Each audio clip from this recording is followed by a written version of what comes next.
Tens of thousands of people who fled South Lake Tahoe in the teeth of a wildfire were returning home as crews finally managed to stall the advance of flames scant miles from the resort. But authorities warned that residents of the scenic forest area on the California-Nevada state line weren't out of the woods yet, with risks ranging from smoky, foul air to belligerent bears. Evacuation orders for South Lake Tahoe and other lakeside areas were downgraded to warnings on Sunday afternoon, and California Highway Patrol officers began removing roadblocks along State Highway 50 from Nevada to the city limits. The threat from the Caldor Fire hasn't entirely vanished, but downgrading to a warning meant those who wish could return to their homes in what had been a smoke-choked ghost town instead of a thriving Labor Day getaway location.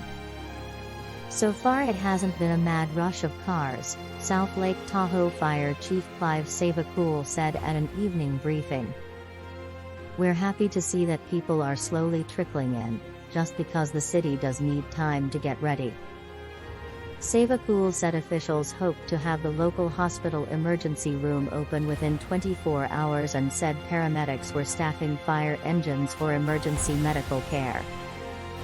However, he said people with health problems might want to consider staying away because of the smoky air. People who do return should have enough medication and groceries and a full gas tank in order to be self-sufficient, Savacool said. Law enforcement was still patrolling, so your home will still be safe, Savacool said. However, authorities also warned that in the absence of humans, bears had gone to town, spreading trash everywhere that must be picked up.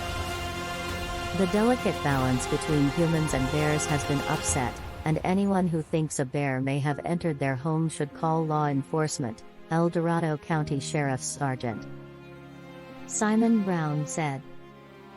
The lifting of mandatory evacuation orders for the Tahoe area marked a milestone in the fight against the fire, which erupted on August 14 and spread across nearly 340 square miles, 880 square kilometers, of dense national parks and forests, tree-dotted granite cliffs and scattered cabins and hamlets in the northern Sierra Nevada. At its peak, the fire had burned as much as 1,000 acres an hour and last month virtually razed the small community of Grizzly Flats. But in recent days the winds had eased and thousands of firefighters took advantage of the better weather to hack, burn and bulldoze fire lines, managing to contain 43% of the perimeter.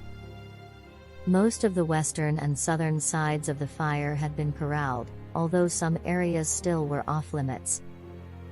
No homes had been lost on the northeastern side of the fire nearest to the lake, and crews managed to carve more fire line along one edge of a fiery finger.